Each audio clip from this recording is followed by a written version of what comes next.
ప్రభువును రక్షకుడైన యేసుక్రీస్తు పరిశుద్ధ నామమున ప్రియమైన సంఘ ప్రియమైన బిడ్డ మరో రకాల సమయం లేని వాక్యం గావించినందుకు ప్రార్థన చేసుకున్నాం. ప్రార్థన ఉపగల తండ్రి దయగలమైన శాని బంగారు పాదాలకు లెక్కలేని వందనాలు, స్థితులు, స్తోత్రములు. గతించిన రాత్రి అంతా నీ రెక్కల చాటును కాపాడి సంరక్షించున్నాడు. మరో రకాల సమయం సజీవ లెక్కన చేరి ప్రార్థించండి. వాక్యమైన దేవుడు వాక్యం ద్వారా నాతో మాతో మాట్లాడి మీరే మహిమదంతా ప్రభావాలు పొందిందని వేసినామని అడుగుతున్నాం తండ్రి. ఆమె దేవుని సంఘం ప్రియమైన బిడ్డ నెడుదల ఏర్పాటు భాగం అపోస్తలుడైన పౌలు హెబ్రీయులకు రాసిన పత్రిక 1వ అధ్యాయము 7 నుంచి 10 వచనాలు ధ్యానం చేసుకున్నాము. అపోస్తలుడైన పౌలు హెబ్రీయులకు రాసిన పత్రిక 1వ అధ్యాయము 7 నుండి 10 వచనములు ఈ విధంగా రాయబడినవి. తన దూతలను వాయువులను గాను తన సేవకులను అగ్ని జ్వాలలు గాను చేసుకున్నవాడు అని తన దూతలను గురించి చెప్తున్నాడు. కానీ కుమారుని గూర్చి అయితే, దేవా నీ సింహాసనము నిరంతరము నిలిచినది, నీ రాజ్యదండము న్యాయార్థమైనది.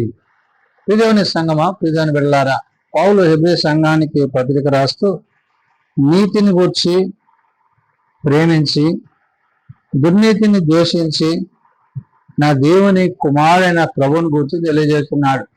అవును, ఆయన తన నీతిని మనకి ధరింపజేసి మనలో ఉన్న దుర్నీతిని పాపాన్ని ఆయన తొలగించి తాను పాపముగా అంటే మన పాపముల నిమిత్తము ఆయన పాప శరీరాన్ని ధరించి ఆయన ఏ పాపము లేని వాడైనప్పటికీ మన కోసము మన పాపముల కోసము ఆయన మరణం పొందవలసి వచ్చింది.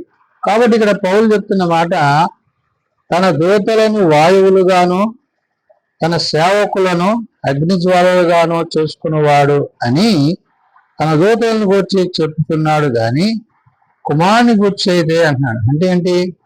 కుమారునిగా ప్రభుని గురించి తండ్రి యొక్క ఉద్దేశము కుమారుని పట్ల తండ్రి ఎటువంటి ఉద్దేశాన్ని కలిగి ఉన్నారో ఆ ఉద్దేశాన్ని పౌలు అక్కడ పత్రిక ద్వారా హెబ్రీ సంఘానికి వ్యక్తపరుస్తున్నాడు. అంటే ఆత్మలుగాను అంటున్నాడు. అంటే తన దూతలను వాయువులుగానే అంటే ఆత్మలుగా చేసుకున్న దేవుడు తన సేవకులను అగ్ని జ్వాలలుగా అంటే సేవకులు అనగా దేవుని పరివారముగా, పరిచారకులుగా, అపోస్తలుగా పిలువబడ్డ వారిగా దేవుని యొక్క పనిలో వారి యొక్క బాధ్యత ఏమై ఉన్నదనే విషయాన్ని ఇక్కడ పౌలు ప్రస్తావన చేస్తున్నాడు. అంటే దేవుని చేత దేవుని ద్వారా ఏర్పరచబడ్డవారు, ఆయన చిత్తాన్ని జరిగించేవారు, ఆయన ఉద్దేశాన్ని నెరవేర్చేవారు, ఆయన యొక్క పరిచర్యలో తమ వంతు పాత్ర ఎవరు ఏది చేయవలసి ఉన్నదో దేవుడు వారికి నిర్ణయించిన విషయాన్ని పౌలు ఇక్కడ గుర్తు చేశాడు. అందుకనే తన దూతలను వాయువులను గాను అనగా ఆత్మలు గాను తన సేవకులను అగ్నిజ్వాలలు గాను. సేవకులు అగ్నిజ్వాలలు అంటే వారిలో ఉండే వాక్యము వారిని జీవింపజేస్తూ అనేకులను ప్రకాశింపజేసే దహించు అగ్ని ఉన్నదనే విషయాన్ని ఇక్కడ పౌలు ప్రస్తావన చేశాడు. అగ్నిజ్వాలలుగాను చేసుకున్నవాడు అని తన దూతలను గురించి చెబుతున్నాడు. కానీ కుమారుని గురించి అయితే అంటే ఎవరు? ప్రభువుని గురించి అయితే ఏం చెప్తున్నాడు ఆయన? అంటే సేవకులను గూర్చి, విశ్వాసులను గూర్చి, పరిచారకుల గురించి చెప్పిన పౌలు ఇక్కడ కుమారుని విషయం గురించి ఆయన అంటున్నాడు. కుమారుని గురించి అయితే, దేవా నీ సింహాసనం నిరంతరము నిలిచినది. అంటే తండ్రితో కుమారుడు నిరంతరము నివసించేవాడు కాబట్టి ఆ సింహాసనాసీనుడైన తండ్రిని, ఆ సింహాసనాసీన తండ్రి యొక్క కుడిపార్శ్వమును కూర్చున్న ప్రభువుని గురించి పరిశుద్ధాత్మ దేవుడు పౌలు ద్వారా చెప్తున్న మాట, దేవా నీ సింహాసనం నిరంతరము నిలుచున్నది అంటున్నాడు. ఆ సింహాసనము నిరంతరము నిలుచున్నది కాబట్టి ఆ సింహాసనాసీనుడైన దేవుడు తన యొక్క సేవకులకు, విధులకు, అపోస్తలుల ద్వారా తెలియజేస్తున్న మాట ఏంటంటే, దేవా నీ సింహాసనం నిరంతరము నిలిచినది, నీ రాజదండము న్యాయార్థమైనది. న్యాయము అంట నీతిని న్యాయమును జరిగించేవాడు ఆయనే కాబట్టి, ఆయన నీతిని మనకు ధరింపజేశాడు కాబట్టి నీ రాజదండము న్యాయార్థమైనది అంటారు. దేవుని యొక్క రాజదండము అనగా ఆయన యొక్క ఉద్దేశాన్ని, ఆయన ఆలోచనను ఎవరైతే గ్రహించి గుర్తించి ఎరిగి ఆ ప్రకారం జీవిస్తారో వారు ఆయనతో పాటు ఆయన రాజ్యమందు నిలిచివారై ఉంటారు. కాబట్టి ఇక్కడ పౌలు హెబ్రీ సంఘానికి, నేడు సార్వత్రిక సంఘానికి చెప్పే మాట ఏంటంటే, నీ రాజదండము న్యాయార్థమైనది, నీవు నీతిని ప్రేమించితివి, దుర్నీతిని ద్వేషించితివి. దేవుడు ఏంటంట నీతిని ప్రేమించాడు. అంటే మనలో ఏం కావాలని, మనం నీతిమంతులుగా తీర్చబడాలంటే మనలో ఉన్న పాపాన్ని, దేశాన్ని, సమస్తాన్ని విడిచిపెట్టాలి. కాబట్టి ఇక్కడ దేవుడు ఆయన నీతిని మనకు ధరింపజేశాడు. కాబట్టి నీవు నీతిని ప్రేమించితివి, దుర్నీతిని ద్వేషించితివి అంటే చెడు తలంపులు, చెడు ఆలోచనలు అన్నిటిని ఆయన విడిచి ద్వేషించి,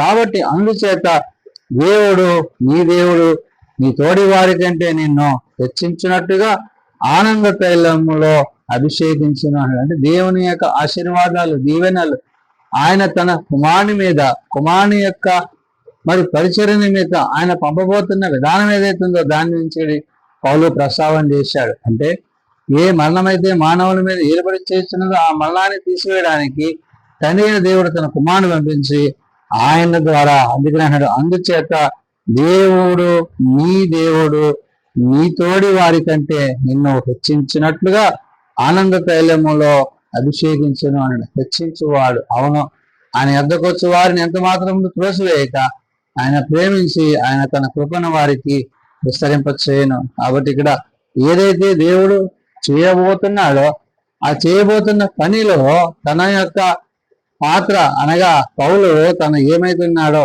అందుకని అంటాడు నేను హింసకుడు, హానికరణ, దోషకుడు ఒకప్పుడు, కానీ నేడు ప్రభు చేత రక్షింపబడ్డాక ఆ దమస్కు మార్గంలో తాను పొందుకున్న ఆ యొక్క ఉన్నతమైన ప్రేమను బట్టి నేడు తాను ఈ పత్రికను ఆనాడు హెబ్రీ సంఘానికి, నేడు సార్వత్రిక సంఘానికి రాస్తున్నాడు. అందుకనే అంటున్నాడు, అందుచేత దేవుడు నీ తోడి వారి కంటే నిన్ను హెచ్చించినట్లుగా ఆనంద తైలంతో అభిషేకించినట్లు. ఆనంద తైలం అనగా దేవుని చేత, దేవుని ద్వారా అభిషేకింపబడి ఆయన రాజ్యమందు, ఆయన సేవలో, ఆయన ప్రత్యక్షతలో పాలుభాగస్తులే క్రీస్తు యొక్క ప్రేమలో కొనసాగుబడమే ఉండాలనే విషయాన్ని ఇక్కడ పౌలు ప్రస్తావన చేశాడు. అందుకని మరియు ప్రభువా నీవు ఆది యందు భూమికి పునాది వేసితివి, ఆకాశములకు కూడా నీ చేతి పనులే అన్నాడు. కాబట్టి ఏదైతే దేవుడు ముందుగా ఆయన కలుగు చేశాడో ఆ కలుగు చేసిన సృష్టి యావత్తు ఏ విధంగా అయితే ఆయనకు లోబడుతుందో ఆ విధంగా ప్రభువా నీవు ఆది యందు భూమికి పునాది వేసితివి అంటున్నాడు. అంటే ఆయన ద్వారా, ఆయన చేత నిర్మింపబడిన